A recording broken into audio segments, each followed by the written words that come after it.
I've put in here a jar of jam. I've got jams and preserves in there. I love your neutralising tip for if you over-season something. Yes, if you over-salt a casserole or a soup, a spoonful of jam stirred in. And it'll neutralise it. And it'll neutralise it. And you came to prominence via baking, of course, in the Bake Off. Can you believe it's over 10 years ago? I can't. Where has that time gone? Where has that time gone? What's the ride been like, Nancy? Did you ever dream of such a decade? I didn't. No, absolutely. I mean, I'd had a long career in the health service, full time. Yeah. And I thought, I want to do other things. And my husband said to me, "Why don't you apply to join the ladies' church group?" I said, "Is that how you see me finishing my life?" God loves a sinner. Your oven shelves or barbecue racks, any of that, when they're looking a bit grubby, just throw them out onto the lawn. Yeah. And leave them there. 24 hours is better. Uh-huh. In the height of summer, if you've got grass clippings, put those over the top, and that quickens things up. And then the next day, dry cloth. Swipe them down. Just swipe them down. And off you go. Virgin Radio. All right, now many of us know what this next lady does for a living, but for those who don't, Vassos, it's over to you. Our next guest won the Great British Bake Off, won the nation's hearts, won the nation's stomachs, and won the Sunday Times bestseller charts. Her latest book, Nancy's Green and Easy Kitchen, is out now. So time for this show to get fancy. It's Nancy Birtwhistle. All right, let's hear it, Nancy. Come on.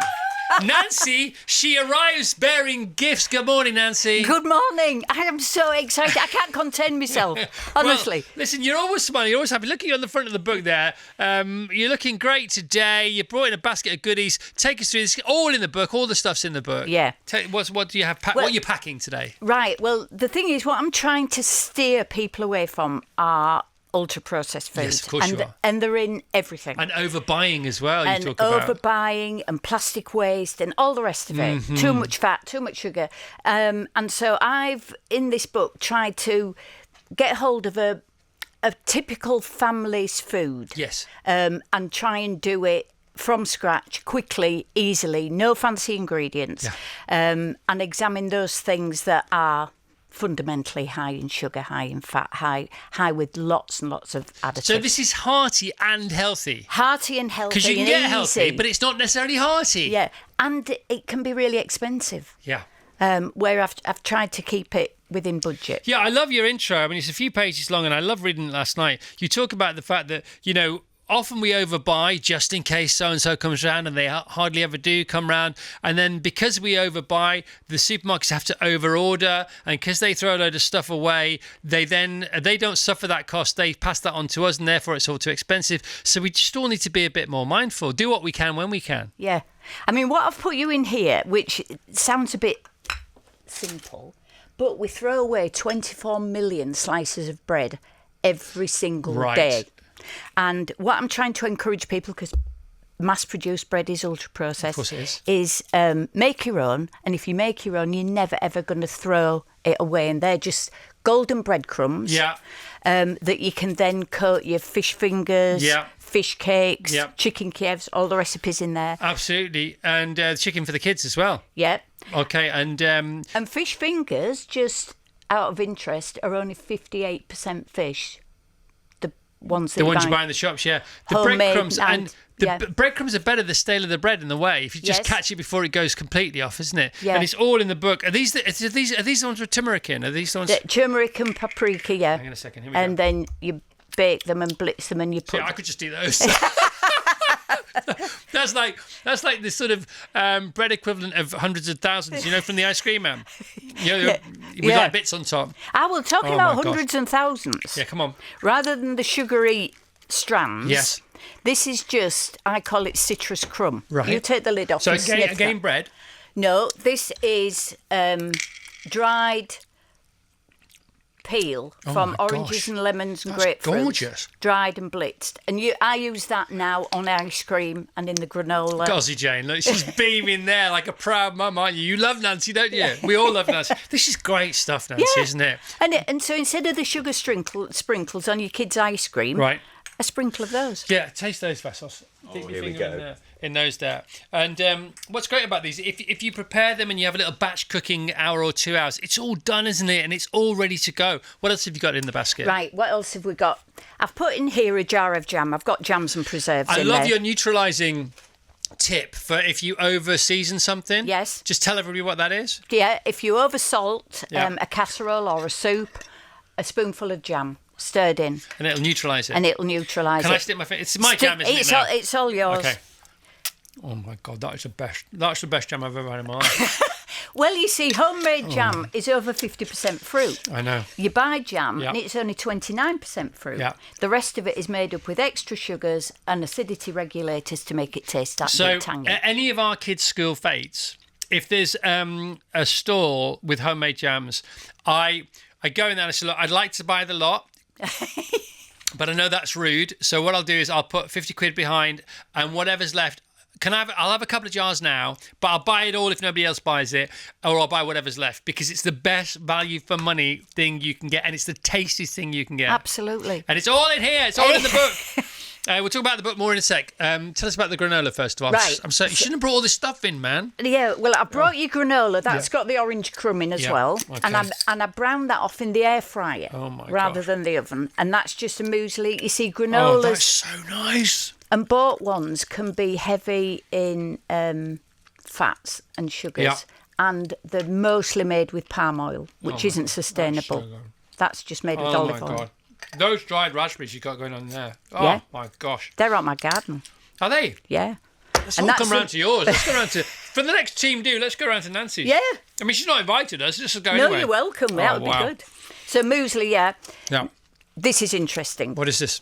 Vanilla Oh, extract. yeah. This again, all in the book. The recipe for this Yeah. in the book, isn't there? Vanilla extract. I've started you that one off. It's not quite ready. Now, I know you don't touch alcohol, Chris, so that one's made with glycerin. Wow. Because... That tastes like it might be actually direct from heaven, not Ocado.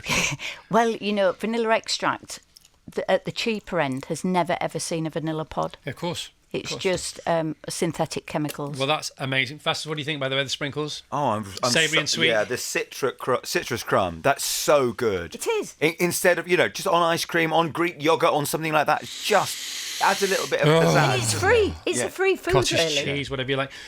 You talk about the Chorleywood method of baking bread in the book, Yeah. which I've sort of read about before, and that's where it all began to go wrong for bread, wasn't it? Just take us through that if you don't mind. Yeah, back in the sort of 50s and 60s, when I was little, Yeah. everybody made their own bread. And then Mother's Pride came on the market and everybody thought it was fantastic. Sliced bread, kept for ages. The best thing since sliced bread. The best thing since sliced bread. But in order to make it last that long and be super soft, they had to introduce lots of... It was the Chorleywood method, wasn't it? Yeah. And sugar, this is when sugar came to the sugar, party. yeah. You're a big fan of bread. Vassos doesn't make his own bread, but you've sort of convinced yourself that you do, haven't you? Yeah. I am the sort of person who makes my own bread In your without head. ever having made my your own bread. I've even done a bread course, Nancy. I've been on a one-day full, how to bake bread course and still haven't baked mine, but I think your book might get me over the line because you have such lovely tips. The recipes are sprinkled with tips. How do you know if the dough's proved? How do you know? Well, the weevils thing scared me a little bit. But they're not poisonous. I know. You'd be all You right. say, tip, if you see your flour crawling with small grey insects. Yeah. I didn't even know that was a thing. Yeah. And I did. It's like anything. The more you know, the more there is to know. Yeah, of And course. I wanted to. I went down this rabbit hole of flour insects, and they can actually, even if when you get your flour home and put it in a tin, and you think, well, they've never been exposed to anything, and you still get little flour mites, they could go right back to when it was harvested. Yeah. It can be a long. And you came to prominence via baking, of course, in the Bake Off. Can you believe it's over 10 years ago? I can't. Where has that time gone? Where has that time gone? What's the ride been like, Nancy? Did you ever dream of such a decade? I didn't. No, absolutely. I mean, I'd had a long career in the health service, full time. Yeah. And I thought, I want to do other things, so I'll retire. And I didn't like it. Right. I didn't like it at all. And I thought, well, is this it now until I'm dead? Yeah. And my husband said to me, "Why don't you apply to join the ladies' church group?" I said, "Is that how you see me finishing my life?" God loves a sinner. So I thought, no, I'm going to apply for Bake Off. And he said, "But you can't. You can't." And I thought, well, I'll give it a go. What doubts did he have? Because you absolutely smashed the opposition. Why did he think that you didn't stand a chance? I think because, I mean, when you're watching something on TV and they're introducing these fabulous flavour combinations, and I wasn't into that. I didn't really get that. So I just went in with what I do. The basics, but you did the basics really well. And people like Ordinary. Yeah. Solid. Well, it's not ordinary, is it? It's not ordinary. It's different to that. It's stoic. It's concrete. It's reassuring. It's got a certainty about it. Right, we've got to get onto the book because the book is amazing. The intro's lovely. There's loads. I love the oven shelves cleaning tip, which I shared with my wife last night. She went, "Yeah, of course, Mother Nature's got it." Give us that one if you don't mind. Oh, this is great. Your oven shelves or barbecue racks, any of that, when they're looking a bit grubby, just throw them out onto the lawn. Yeah. And leave them there. 24 hours is better. In the height of summer, when when you've just cut your grass, if you've got grass clippings, put those over the top, and that quickens things up. And what you get is like a sort of steamy, humidity type environment. Yeah. And then the next day, dry cloth. Swipe them down. Just swipe them down. And off you go. How did you discover that? Well, I have to thank Pauline in South Africa. She's a social media follower, and years ago when I first started on my green journey, I was looking at alternatives to caustic soda for cleaning the oven. Right. And I was looking at natural ways of doing it. And she messaged me and she said, in South Africa, we just throw our oven shelves on the grass. Yeah. So I thought, right, we've got to test this, and it's brilliant. And it works, right. And Nancy's full of these kind of tips, at nancy.birtwhistle on Instagram. The book is just rude. It's just rude. It's so good. It's so good. This is a proper cookbook. But once again, it is healthy as well as being hearty. There's a couple of pages here that if you're not ready for them, you might have to sort of go away and recover from them because they hit you one after the other. I have never come across, Nancy, 2 recipes back to back in any cookbook, and we've had loads on the show, hundreds and hundreds of cookbooks, that have stopped me in my tracks because page 149, Nancy. Budget steamed sponge pudding, right? Yep. Which is enough on its own. But the next recipe is flexi sticky toffee pudding. I couldn't get past these 4 pages. I mean, because what I've tried to do is introduce ingredient swaps for people that are maybe gluten-free or dairy-free, or not for every recipe, where I found it appropriate. Yep. And also appliance swaps. So it might be the air fryer, might be the oven, might be the microwave, if they lend themselves. Yeah, and you have a multi-cooker, don't you? And your air fryer's in the multi-cooker. Yeah. And then you also have tips on how to best clean your air fryer as well. Yep. You've got all that going on. You also, for the first time ever, and as I say, I've interviewed hundreds of chefs over the years, you have specified the difference between, or suggested there may be a difference, or what the difference may be between a pudding and a dessert. And that difference sometimes can be an espresso sauce. Yes. Yeah. Page 212, an espresso sauce. Yes. This very grown-up sauce will transform most puddings into sophisticated desserts. Try it with the brownies on page 114 for the ultimate chocolate treat.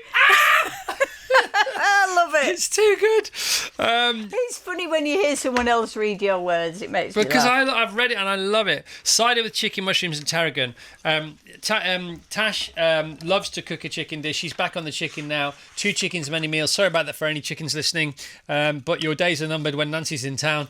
And very similar dish a few pages before, the 30-minute chicken and mushrooms. Again, another great pot roast, isn't it, in a way? I'll tell you what's a good one in there. Yeah.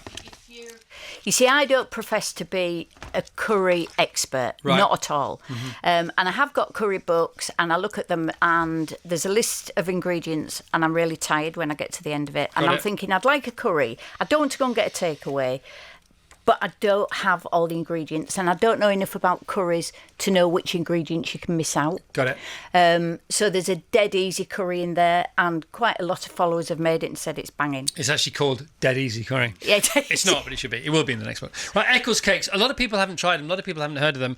I was just so pleased, so sort of joyous to see another Eccles cake recipe in a modern cookbook. Yeah, I love Eccles cakes, and they're dead cheap to make. Who doesn't love currant and pastry?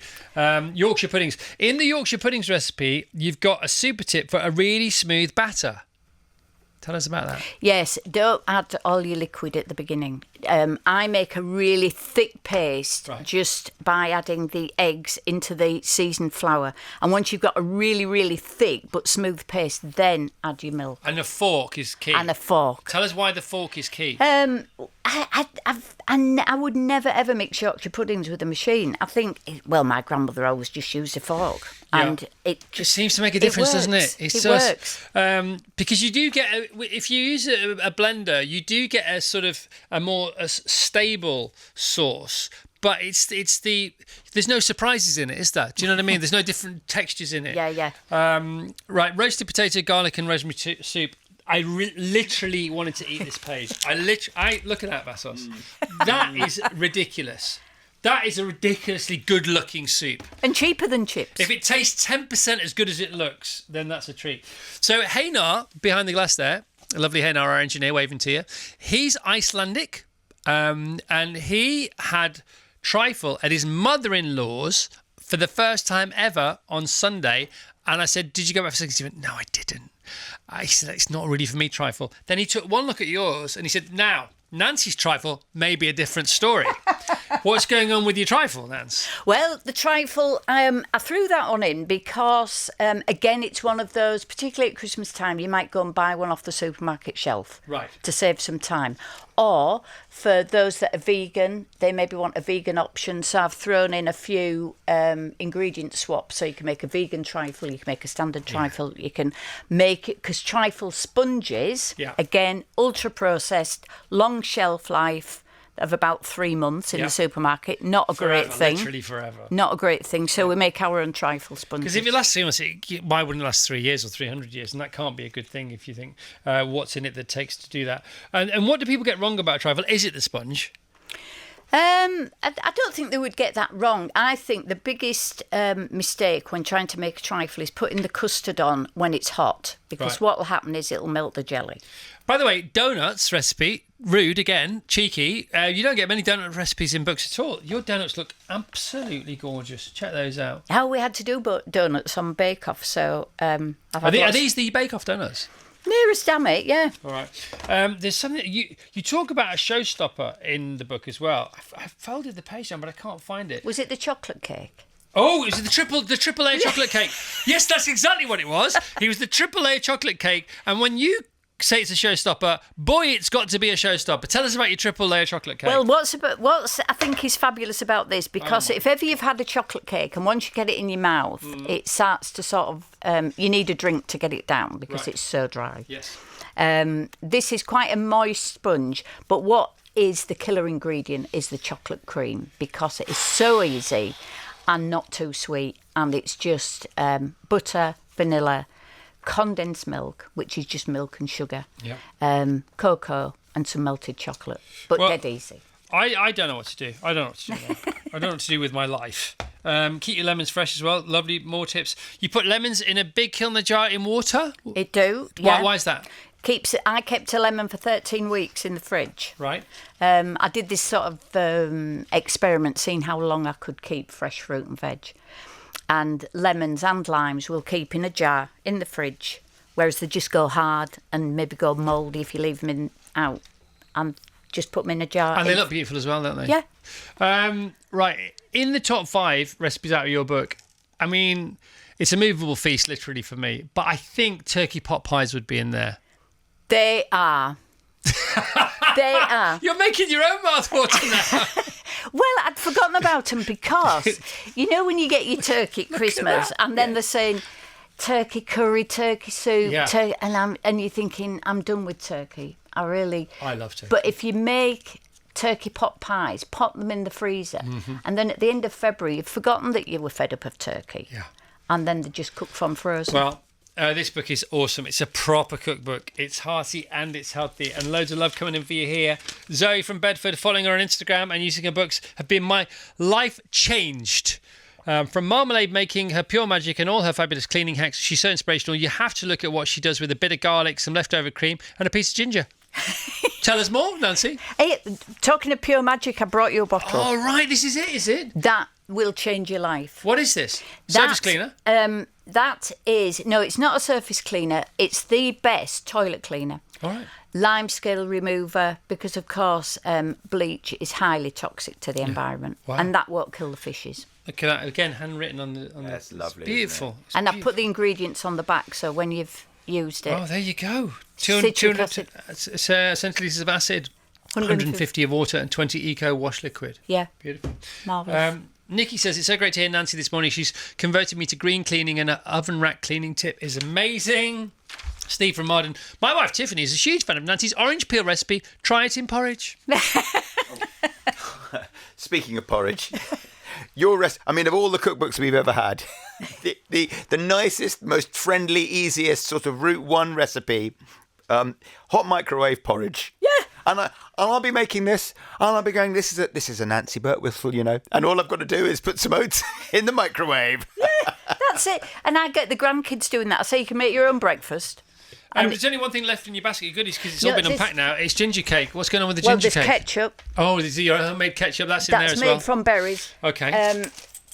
And that's in the book, of course, with some orange crumb on the top. Oh my gosh, that's so nice. Well, that's a cross between brown sauce and tomato ketchup, Yeah, you really. can tell. And You it's can just tell. made from plums. Imagine that in a pork pie. Woohoo! And ginger cake. And in a beeswax wrap. Okay. Look at that. Oh my God. Stop it. You got to stop it now. Can somebody take Nancy out of the building? Can you escort her out of the building before I eat too much stuff? Let's go for Nancy Birtwhistle, please. Thank you. Nancy, it's a joy to have you on the show. Please come back tomorrow. And the day after, and the day after. And we'll come in on Saturdays and Sundays just to see you again and for the rest of our lives. Thank you, Nancy. Thank you very much.